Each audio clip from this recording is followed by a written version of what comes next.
The opinions expressed in this episode do not necessarily reflect those of the Murderish podcast. Sensitive topics are discussed. Listener discretion is advised. Two prominent Massachusetts doctors who dedicated their careers to enhancing patients' quality of life both found brutally murdered in their high-rise Boston penthouse in May of 2017. They had everything going for them: an upcoming wedding, plans for a surprise vacation getaway, and an extravagant lifestyle reflecting all of their hard work. Why would anyone want to cause them harm? Was this a random attack, or did someone have a bone to pick with one or both of them? As investigators scrambled for answers, the who of the crime was a lot more straightforward than the why. This is Jamie, and you're listening to Murderish. Join me as we unravel the savage double homicide of Richard Field and Lena Bolanos, one detail at a time.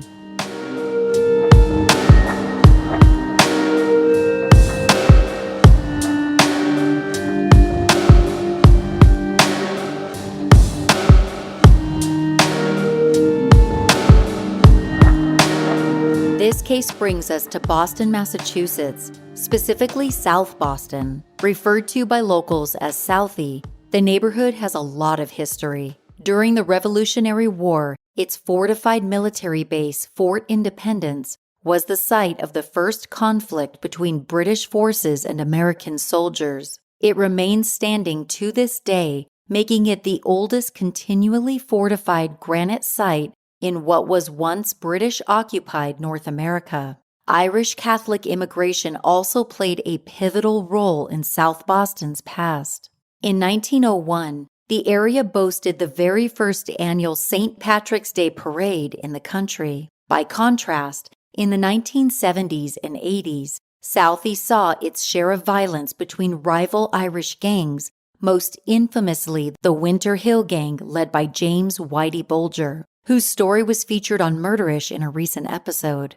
Working-class Irish immigrants filled the shipyards, foundries, and factories that were built in the neighborhood. Industrial manufacturing essentially took over, with warehouses and packing plants towering over residential buildings. Some of the nation's oldest public housing projects remain there. Currently, South Boston is more ethnically diverse than it used to be, though its residents are still predominantly white.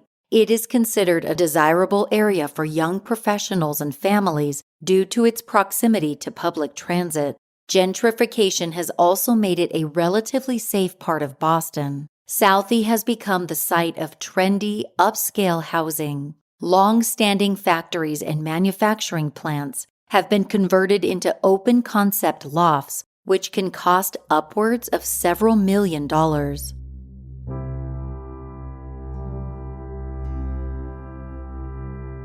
Richard Field and his fiancée Lena Bolanos lived in this type of building on Dorchester Avenue, a street that spans from the southernmost region of downtown Boston to Milton, a neighboring suburb.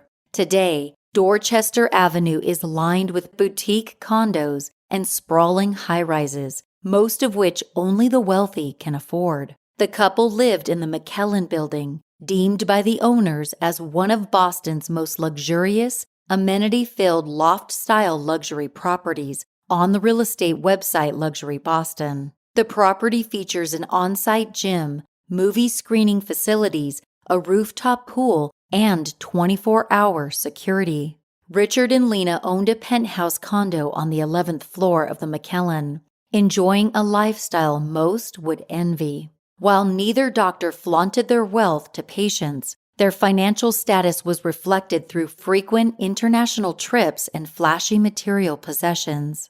Richard S. Field was born in Hammersmith, West London, sometime around 1968. Little has been shared publicly of his early life. When he was still a teenager, Richard and his younger brother Jason emigrated with their mother to the United States. As the sons of a single parent, Jason shared with the Boston Globe how he and Richard learned very quickly that we could live an amazing life in this country if we worked hard and planned ahead with clear and concise goals. Richard returned to England for university, graduating from the University of Sheffield Medical School with a certification in anesthesiology. He reunited with his family in Boston and soon got accepted into Massachusetts General Hospital's fellowship program. At the program's completion, he earned an additional board certification in pain management. Now Dr. Field, he served as an attending pain physician and then as director of anesthesia for plastic surgery at Boston's Brigham and Women's Hospital. The prolific doctor also played a pivotal role in developing an interventional pain program at the Dana-Farber Cancer Institute. The crowning glory of Richard's career, so to speak, came in 2010. That year, he and his partner, Dr. Manesh Patel, founded a new practice called North Shore Pain Management. It was based in Beverly, a few towns over from Salem, Massachusetts. As stated on the practice's website, Dr. Field envisioned providing advanced, evidence-based, multidisciplinary, and cost-effective pain management in an effort to reduce patient suffering while improving their function and quality of life. At some point, Richard became an instructor at Harvard Medical School. He lectured on pain management and anesthesia, fortifying the respect of colleagues and students alike. That's where he met Lena Bolanos, a student in one of his anesthesiology classes. Lena would go on to become an instructor at Harvard herself, teaching pediatric anesthesiology. She was a native of Columbia, where she studied general medicine before emigrating to the Boston area in 2001. She had started out her career with a fellowship at Tufts Medical School. One thing was certain, Lena adored children. In 2011, she began working at Mass Eye and Ear, a specialty clinic with Harvard's Mass General Brigham Teaching Hospital. She was devoted to treating young, vulnerable patients with limitless compassion. Her positive outlook and bubbly personality made Lena very well liked among colleagues, parents, and even the shyest young patients. Lena's wide social circle led her to crossing paths with Richard Field, another overseas transplant.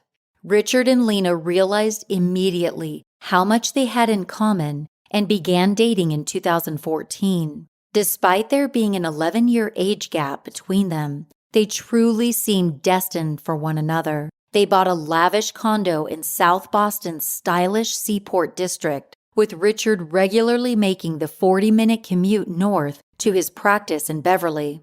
In 2016, the pair got engaged, with Lena receiving a flashy Tiffany engagement ring. This was wonderful news to both sets of family and friends.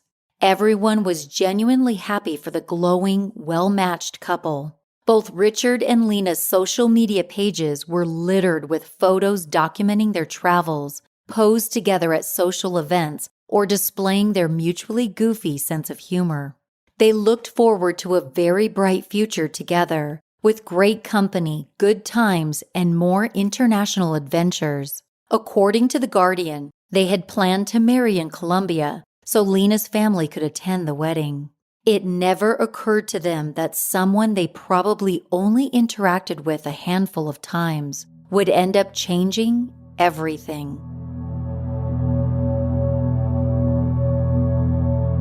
Over 7,000 miles away in Africa, Bapumim Texira was born into the world. It was the late 1980s, around the same time a young Richard Field was deep into his fellowship at Harvard Medical School.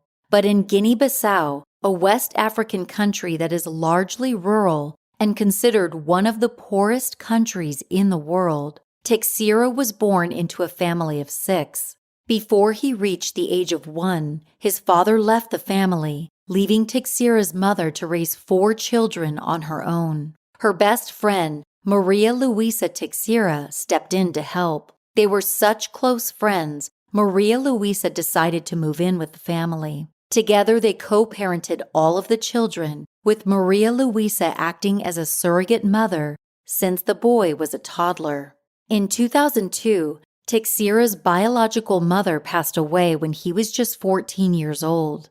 That's when Maria Luisa decided to adopt him. By 2002, with Teixeira then old enough to fend for himself, Maria Luisa decided to move to Boston. He stayed behind, moving to Cape Verde, an island country off Africa's west coast, and attended Jean Paget University as a psychology major. In 2010, at the age of 24, Teixeira decided to join his adoptive mother in Boston. With the help of Maria Luisa, he obtained permanent resident status in the U.S. Their happy reunion, however, was short-lived. After just a year of living together, Teixeira abruptly decided it wasn't working. He moved out and severed all contact with his adoptive mother from then on. According to CNN, Maria Luisa used Teixeira's social security number to track him down. She discovered he was staying in a homeless shelter in the Boston suburb of Cambridge. Despite her best efforts, her son refused to see her the first time she went to the shelter, and a year later when she tried again. He clearly wanted to leave behind all traces of his former life in Africa. In October of 2015, Teixeira was employed by Palladian Services, a Boston-based concierge and security company. By that time, he had found low-income housing in Chelsea. Palladian was contracted with CL Properties at the time, the realty group that owned the MacAllen building. Various sources confirmed Teixeira worked in the MacAllen building for just 3 weeks. It isn't clear why his employment with the company was so short-lived. May 5, 2017 started off like any other day. Lena and Richard went to work at their respective clinics, with Lena finishing out her day slightly earlier because she worked just 15 minutes away. Video footage shows Lena picking up 2 packages in the building's lobby before taking the elevator up to her 11th floor penthouse around 5 p.m. Richard could be seen entering the building an hour and a half later at around 6:30 p.m. It was the last time either of them would be seen alive.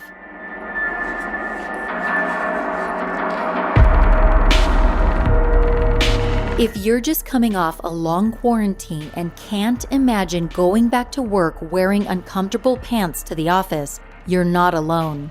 Beta Brand has a really stylish collection of pants that are totally professional but also so comfortable. Their dress pant yoga pants feel just like my favorite yoga pants, but they look like $1,000,000. Beta Brand's pants don't dig into my sides like other work slacks. They are so easy to move around in. And there's a style of Beta Brand pants for everyone. They have bootcut, straight leg, skinny, cropped, and more. Oh, and they now have denim and joggers too. I bought a pair of Beta Brand yoga denim pants and I've been wearing them non-stop. Not only can I actually breathe in them, but I feel like I'm walking around in yoga pants. It's the perfect mix of style and functionality. Brand new styles are launched weekly on Beta Brand's website, so you can always keep your look fresh. Right now, my listeners can get 30% off your first Beta Brand order when you go to betabrand.com/murderish. That's 30% off your first order for a limited time at betabrand.com/murderish. Find out why women are ditching typical work pants for Beta Brand's dress pant yoga pants. Go to betabrand.com/murderish for 30% off. It feels like the worst day ever when you run out of TV shows to binge. Okay, that's a little dramatic, but it does suck. I recently found Acorn TV, and I highly recommend it if you're looking for something new and riveting to watch.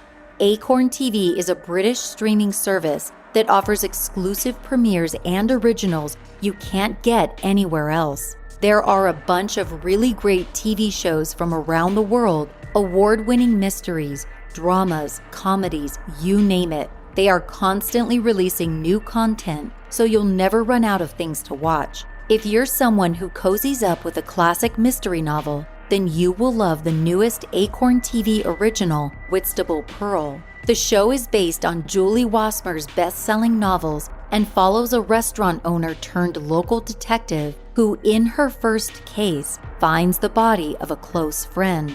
If you're ready for a streaming service that offers new stories, new characters, and breathtaking sceneries every week, do what I did and get Acorn TV. Try Acorn TV free for 30 days by going to acorn.tv and use my promo code MURDERISH. But you have to enter the code in all lowercase letters. That's ACORN.TV,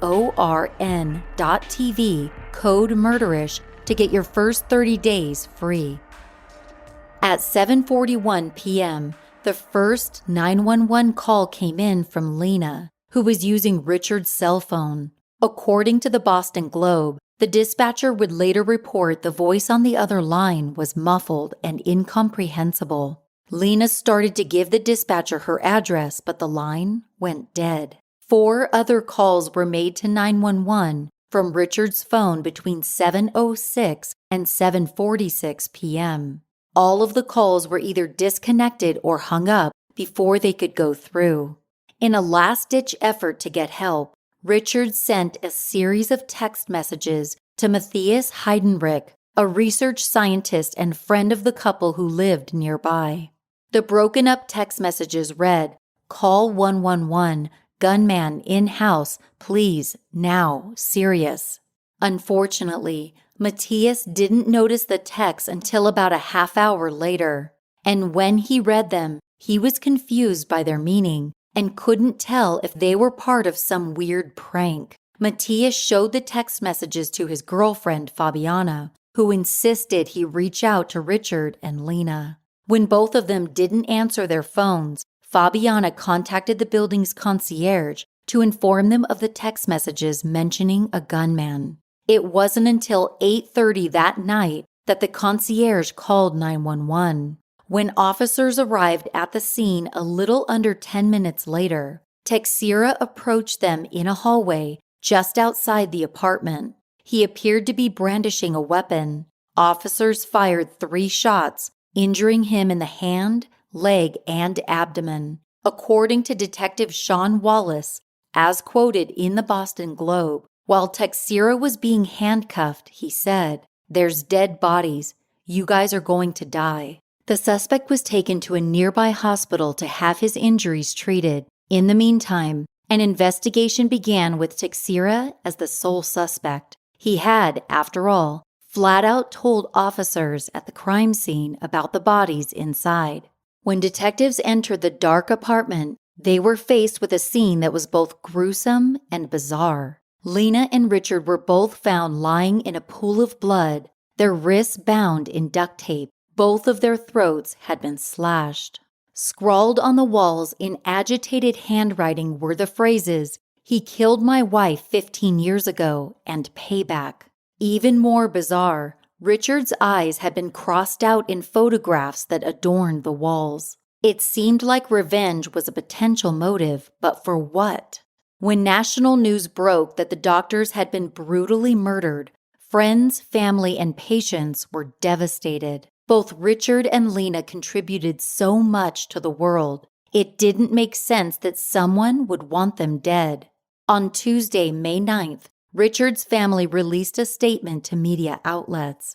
As quoted by ABC News, it asserted that Richard and Lena were loving, vital people whose joy for life was infectious and love for family absolute. They thrived on traveling, experiencing cultures, and making friends in every port. As such, their loss will be felt by family and loved ones across the world. Their passing is a tragedy beyond measure, and our lives will forever be changed. However, we want to remember Richard and Lena for who they were, not how they died. Their impact in the world, in the lives of those who they loved, those who loved them, and the patients that they cared for, is the real newsworthy story. We will remember and celebrate their passion, gentility, and extraordinary kindness forever. At the time of Lena's death, her family asked that donations be made to her favorite charity, Nicole. The nonprofit supports social initiatives for children in Lena's native, Colombia. Richard's family encouraged donations to the organization Doctors Without Borders on the couple's behalf. Both medical practices memorialized the respective doctors on their websites. North Shore Pain Management, the practice Richard co-founded, wrote on their website, he was a valued member of the medical community and a tremendous advocate for his patients. He can never be replaced and will never be forgotten.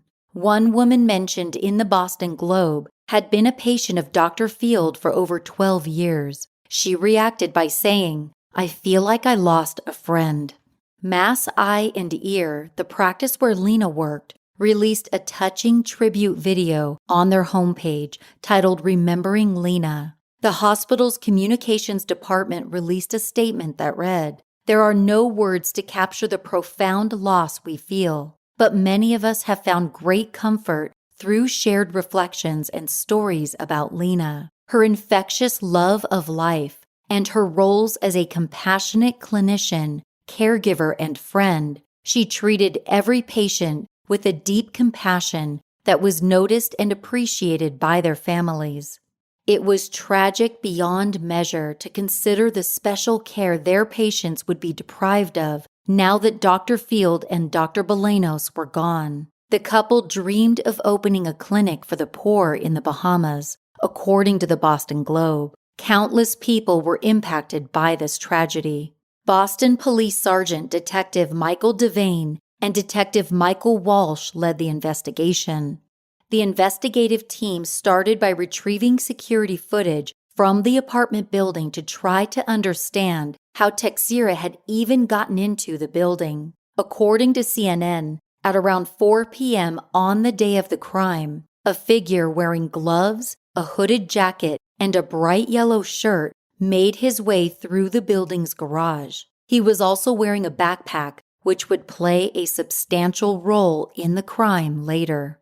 It became clear that Teixeira used knowledge he acquired from working in the building years before. A special key needed to be used in the elevator to gain access to the penthouse floor, but there was also a stairwell in the garage that led there. Detectives believed Teixeira had been waiting for Lena in the hallway outside of the apartment when she arrived home from work. A set of keys were found on the floor in front of the apartment door, which officers had used to gain entry. There were also packages strewn across the hallway floor, suggesting a struggle had occurred. When Richard arrived home, there was no indication that an intruder was inside holding Lena hostage. After taking Teixeira into custody, investigators also spotted 2 bags outside the apartment door. One of them was stuffed with Lena's valuable jewelry. The other was a backpack containing 2 replica guns, a knife, and a roll of duct tape. It was obvious the perpetrator's plan had been to intimidate the couple with the fake guns into doing whatever he demanded. Initial questioning was done from a hospital bed at Tufts Medical Center, where Teixeira was being treated for his gunshot wounds. As reported by NBC News Boston, in his statement to officers, he said, "He killed her. I did nothing wrong. I'll tell you everything I know. I know at this point nobody will believe me, but I'll stand my ground on every single truth." That's when he spun a tale that seemed incredibly far-fetched to detectives. He and Lena had allegedly been involved in an affair. He said it began when he worked in her building and continued for 3 or 4 months after. Teixeira claimed Lena had told him Richard was abusive. According to Teixeira's account, which was cited in the Boston Herald, when the doctor came home that evening and found them together, he flew into a jealous rage. Richard had allegedly stabbed Lena to death while her secret lover hid in the bathroom. When Richard redirected his fury, Teixeira supposedly had no choice but to defend himself. As quoted in the Daily Mirror, he told detectives, "I had to stab him. I wanted to do to him what he did to her." Investigators reacted to this tall tale incredulously. There were no signs of an affair or that Richard Field had been remotely abusive to his fiancée.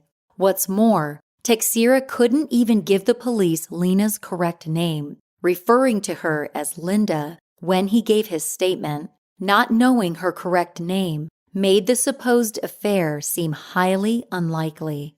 This wasn't Teixeira's first brush with the law. In fact, he had only been out of jail for a few weeks at the time of the double murder.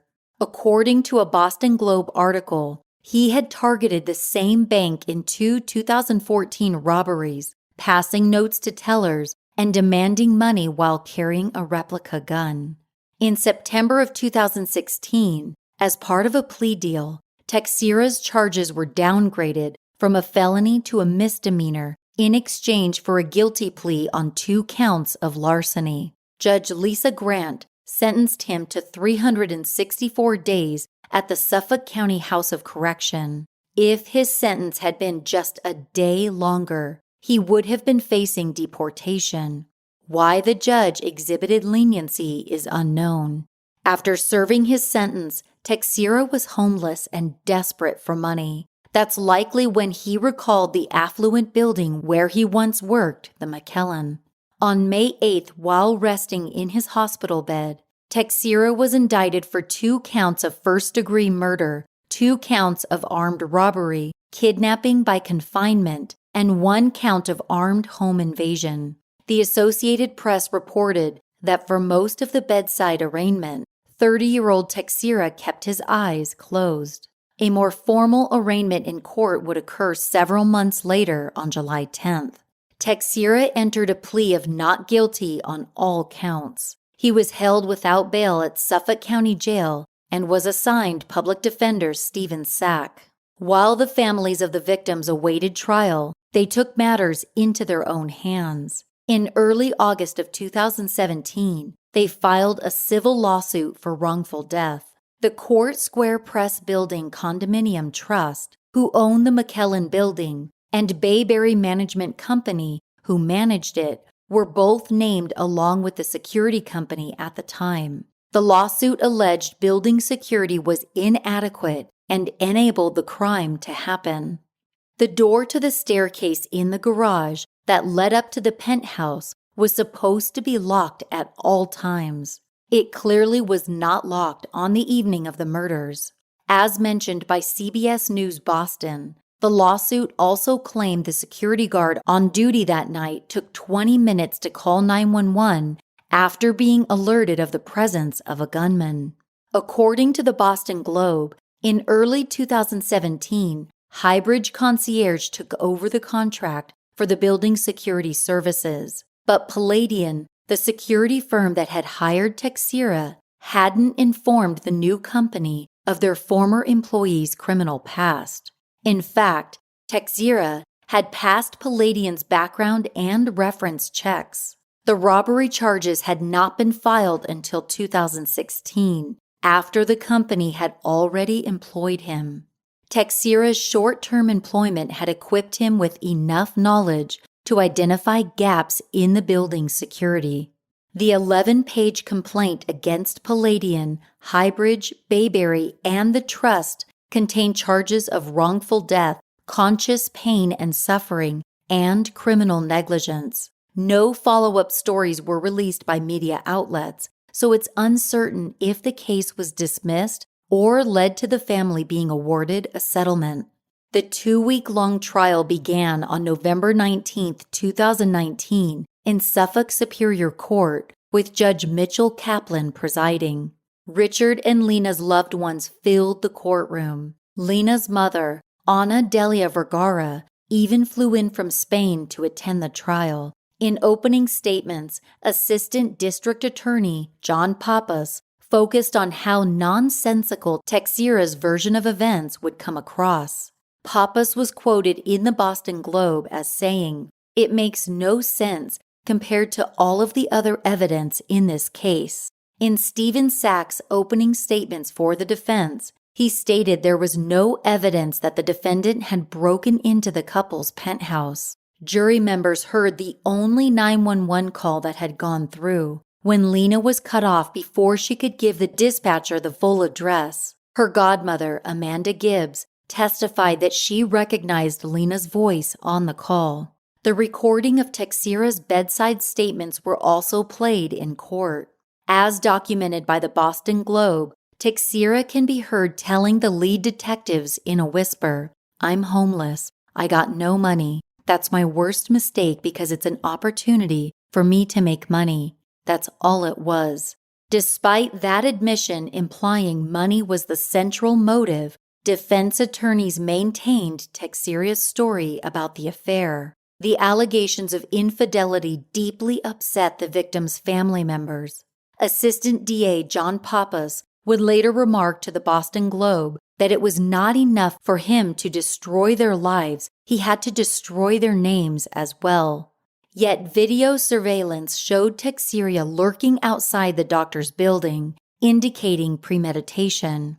Other footage captured him sneaking into the building's garage while a car entered. Teixeira could be seen wearing the same yellow shirt crime scene investigators confirmed was stained with the doctor's blood. This shirt was exhibited in court. A black Sharpie had also been found inside the defendant's backpack, which he likely used to write the menacing phrases on the wall and marked photos of the couple. Teixeira denied any knowledge of how the writing got there. Detectives concluded he had scrawled the writing to throw off the investigation and make it seem like a revenge killing. Medical examiner Richard Atkinson testified about the victim's injuries, displaying some particularly gruesome crime scene photos as he did so. Lena's mother, Anna, was sobbing so loudly she had to be escorted from the courtroom.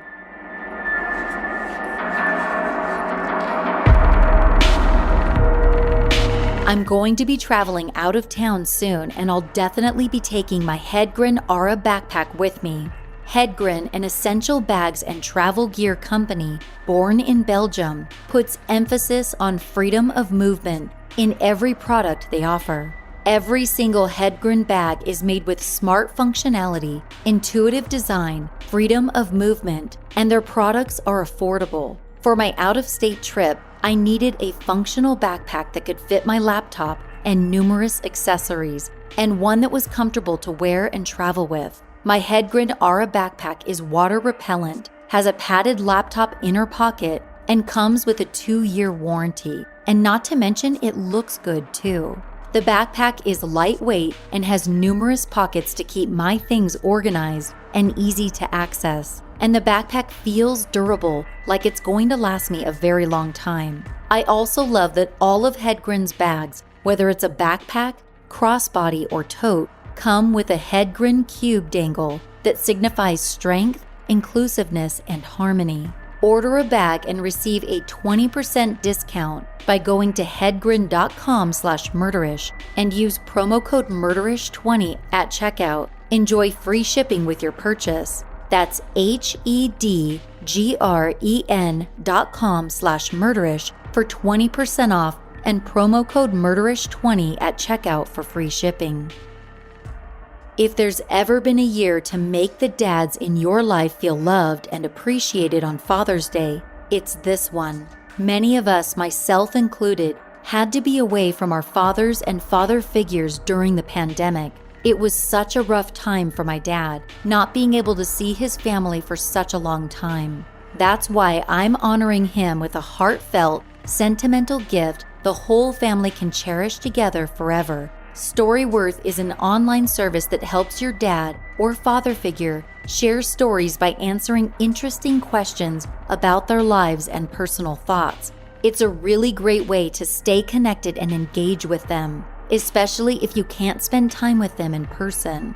StoryWorth will email your father figure a different story prompt each week with questions like, what things are you proudest of in life? You'll get to know your father figure on a deeper level. Through StoryWorth, I learned that my grandfather always encouraged my dad's artistic ability by gifting him a fresh set of pencils when his were all worn down. After 1 year, StoryWorth will gather all of your father figure's stories along with photos into a keepsake book. It's such a thoughtful and unique gift that allowed me to learn more about my dad and make our bond even tighter. Give your dad the most meaningful gift this Father's Day with StoryWorth. Get started right away with no shipping required by going to storyworth.com/murderish. You'll get $10 off your first purchase. That's storyworth.com/murderish for $10 off. According to Atkinson's testimony, Lena's autopsy had revealed significant blunt force injuries to her face and head.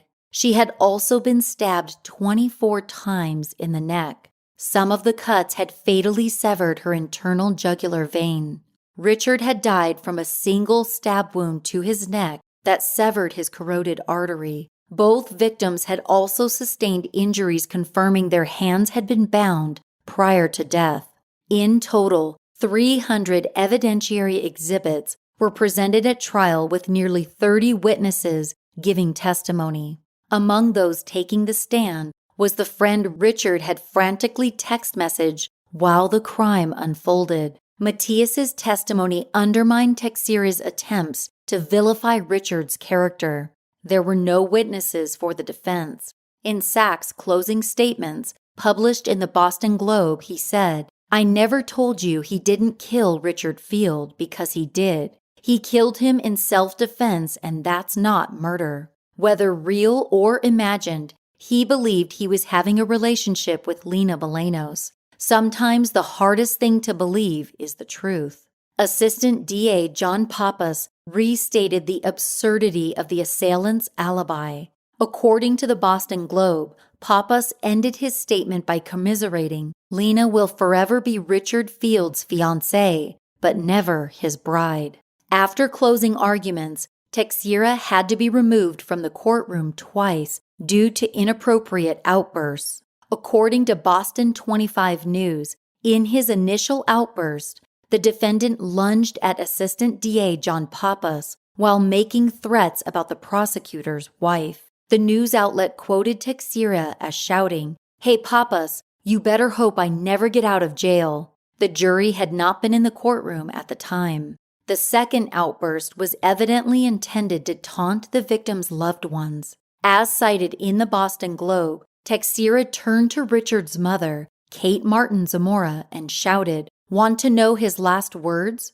A group of officers rushed over to silence him and dragged him out of the courtroom. The judge called a brief recess before the verdict was announced. A jury of 9 women and 3 men deliberated for nearly 8 hours over the course of 2 days before reaching a decision.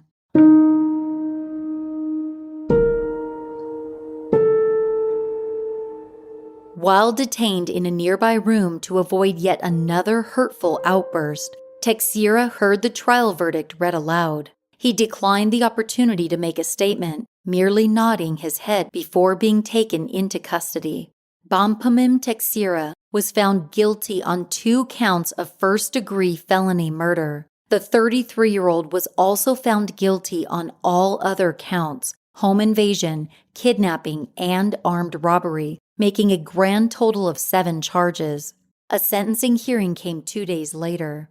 December 11, 2019 was a day of redemption and emotional exhaustion for the friends and families of Field and Bolanos. 3 people came forward to deliver victim impact statements: Lena's mother, Anna, Richard's younger brother, Jason, and Lena's godparents, Michael and Amanda Gibbs, who gave a joint statement. Again, Teixeira was not present for this because they wanted to protect the victims' loved ones. He watched the hearing live through video conferencing software. Michael Gibbs read his statement in the courtroom, as documented by CBS News Boston. "We've been grateful to have Lena in our lives for so many years as a daughter to us and sister to our sons. Our family treasures so many things we have done together: holidays, trips to Montreal, birthday celebrations, dinners, parties, and just hanging out. Lena's dedication and her love for her profession made her unique. Her true passion was helping the children patients, or as she called them, her babies." With the assistance of an interpreter, Lena's mother spoke next, focusing on the powerful love between the couple.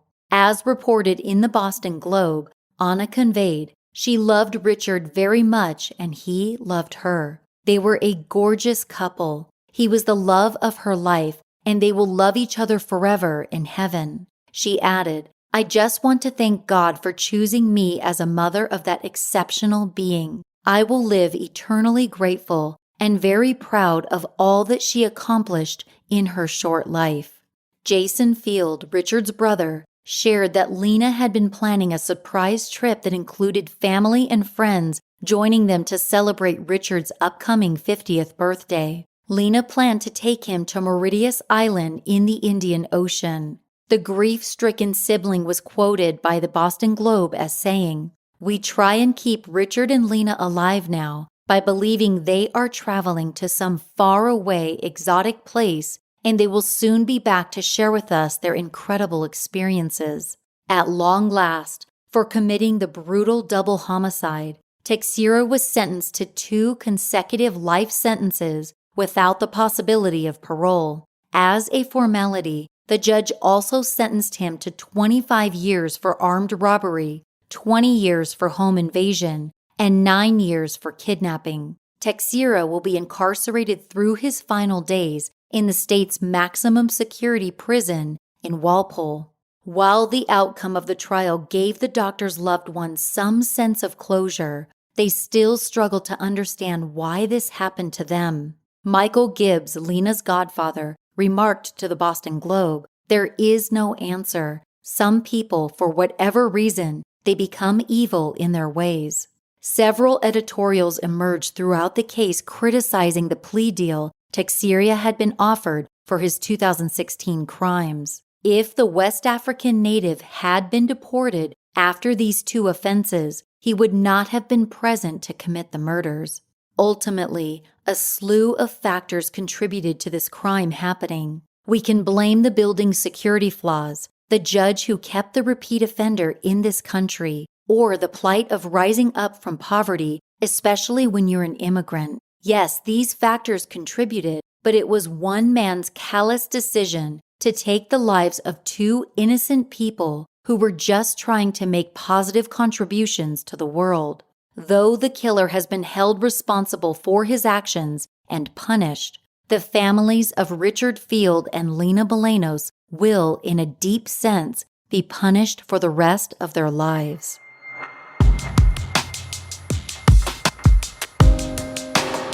Thank you for joining me on this episode of Murderish. Don't forget to subscribe to or follow my new podcast, Judgy and Juryish. It's available wherever you listen to podcasts. Check out murderish.com if you want to buy Murderish merch like t-shirts, face masks, and more. If you can't get enough Murderish, subscribe to our Patreon service to get immediate access to bonus content only available to Patreon subscribers. There's a link to go behind the scenes and become a Patreon subscriber at murderish.com. If you haven't joined the Murderish Facebook discussion group, do it. We have so much fun in there. You can also find me on Twitter at MurderishPod and on Instagram at MurderishPodcast. If you'd like to support the show in other ways, tell a friend about Murderish or write a review in your favorite podcast app. Murderish is mixed and mastered by John and Jessica Buchanan of Audio Editing Solutions. Music is by Nico of We Talk of Dreams. This episode was researched and written by Alison Schwartz. Stick around after the closing music to hear a list of sources used for this episode. As always, Ishers, thank you for joining me on another episode of Murderish. And remember, listening to this podcast doesn't make you a murderer. It just means you're murder-ish.